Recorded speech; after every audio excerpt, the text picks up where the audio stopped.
Welcome to this week's Game News Show, the weekly news show where we talk about the last 7 days in game news. And tonight we've got a lot of Pokemon stuff, some Call of Duty stuff, and a lot of tweets, X's. I don't know what they're called anymore because the app changed.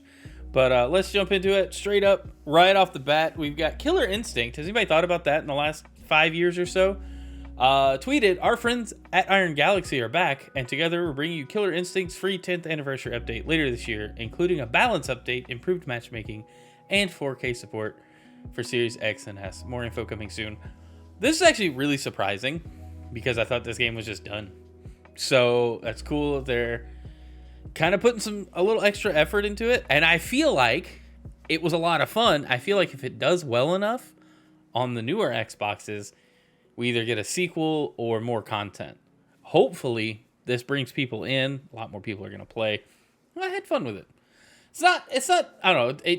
I like it more than Mortal Kombat because it's not as gory. It's just punchy. And it's got the Arbiter in it, which is super cool. So, Halo collabs are a way to win me over. I'm playing Fortnite again. Master Chief was in that game. They need to bring him back. But anyway, super cool on Iron Galaxy to be able to update Killer Instinct 10 years ago. Golly. Me and my wife played this game a good bit. I played a good bit of single player and had some fun. So, good on them. Okay.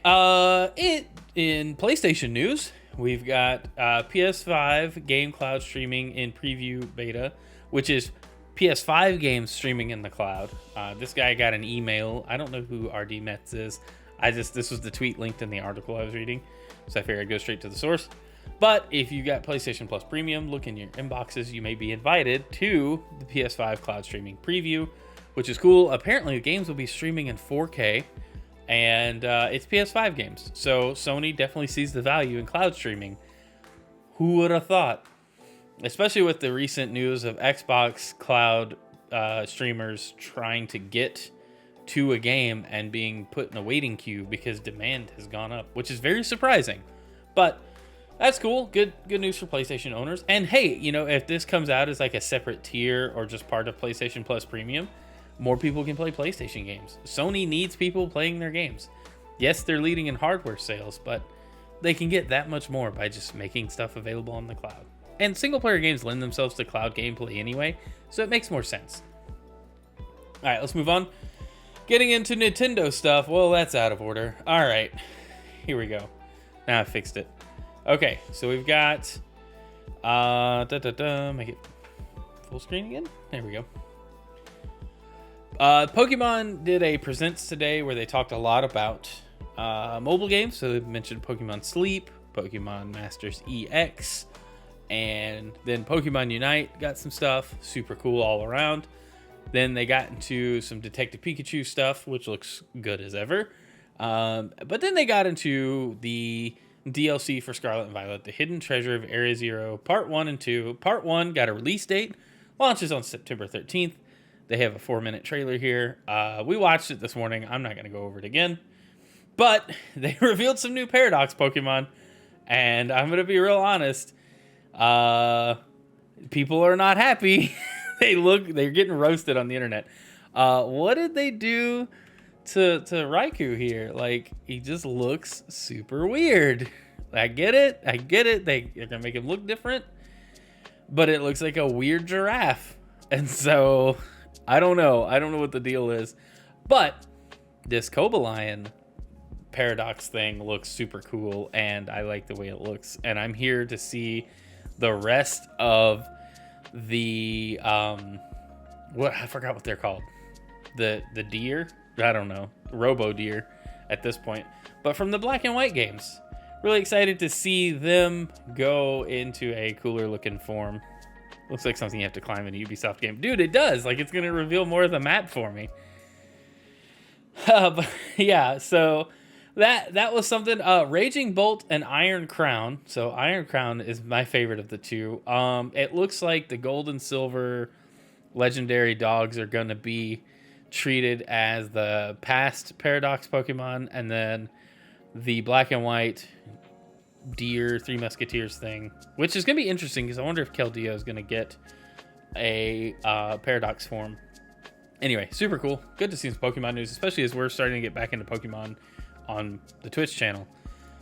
All right, get Mew in a mystery gift, and then there's going to be a Mewtwo Terror Raid event, which has the mightiest mark. Just put in the password, get your Mew, where the O is a 0, which you can't even type the letter O in the mystery gift option. But anyway, you get a Mew with a random Terra type. I got Fairy. What's with that? Why did I get that one? I saw somebody got normal. That made me laugh because it's like, well, okay then. Here's a better look at the Raging Bolt and Iron Crown. I mean, they just look silly from Pokemon themselves. All right, moving on to some other Pokemon news. Oh, we also got to look at some new Pokemon in the DLC. We've got Diplin. New evolution of Applin. I think it's cool. He's a candied apple. I was like, in the trailer, I was like, is that a new Applin form? Like, what is that? And, yeah, that's what it turned out to be. So I think it's cool. I wonder what the typing's going to be. And then, weird, but we got an evolution for Duraludon, which is Archaludon. You know, I give up on trying to pronounce these names correctly until I hear them in like the anime or something. But that's cool. He got an evolution. He looks kind of goofy. It's like, oh, I'm a bridge now. I'm not a building, but I'm a bridge. But all right, cool. I can't wait to see more of this Pokemon, I guess. But looks cool. Let's see. Well, where's my tabs here? Come back. All right. And then my favorite announcement from today was Pokemon TCG and Pokemon Stadium 2 are on Switch Online. And I'm hyped because I always want to try to play through the TCG game on the Game Boy. But when I emulate it, I feel like I get bored. But if I'm playing it on like the Switch Online service, maybe we'll stream it. I think I'll have more fun doing it. And then Stadium 2 just looks cool.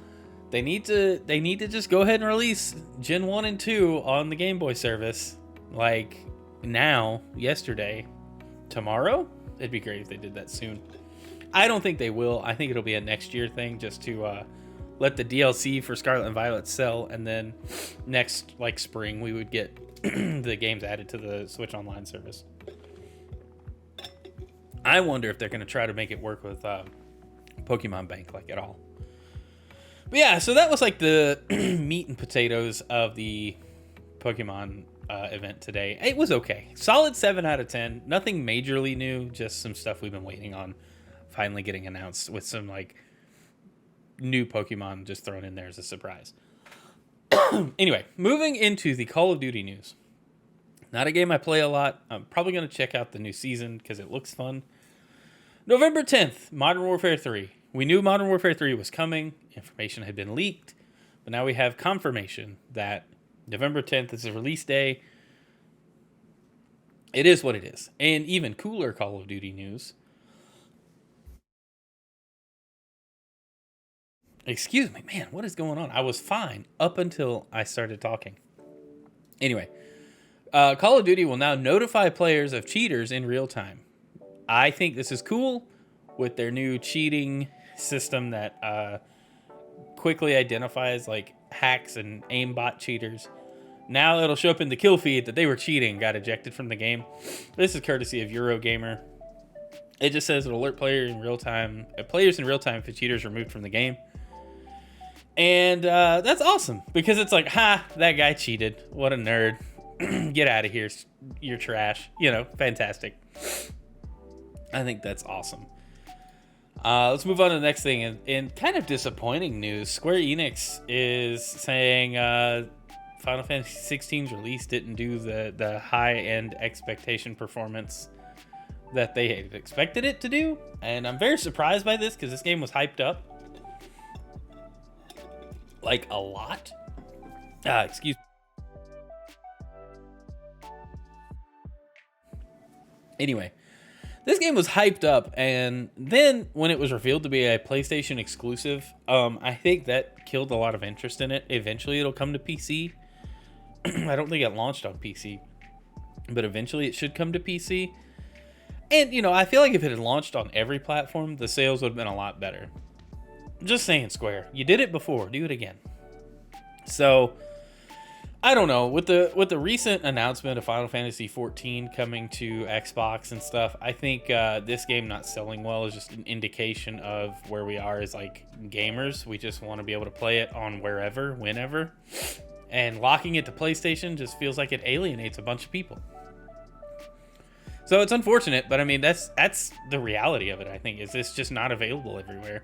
Yeah, PlayStations are selling really well, but most people are playing other games, you know? So anyway, once it launches on PC, it'll do really great. All right, I thought this was awesome. Coming soon, stream your Xbox games directly to Discord. This is currently in insider previews on the Xbox, I believe. And yeah, if you do Discord streaming to like friends or your community or whatever, excuse me, you can now just stream your game from your Xbox to Discord, which is really cool. Like if you're doing any kind of like challenges where, you know, you want to share your game feed or you just need some help, people can help you walk through something. I think it's really cool. The Discord integration on Xbox is pretty awesome so far, and it's just getting better. So good on Discord, good on Microsoft for figuring that out and making that work. Our final bit of news for tonight.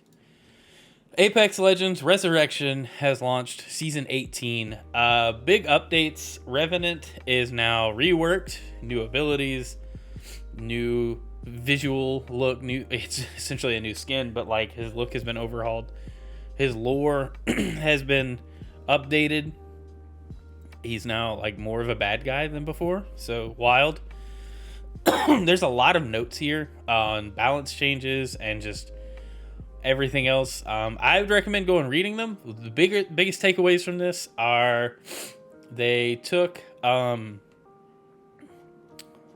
ranked feedback seriously and updated how ranked is going to work. So I might try that a little more this season. I know when I started playing ranked some point in this last season, I was like, all right, cool, I'm going up, but it's taking forever and it just wasn't a great experience. But now it should be better for most people.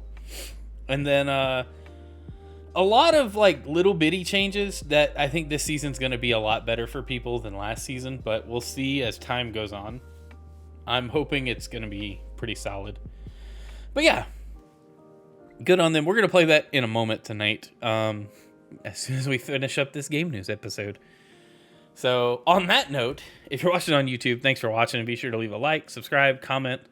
Let me know what you think of any of these stories, mainly what you thought of today's Pokemon event. Like I said, I thought it was okay. It could have been better.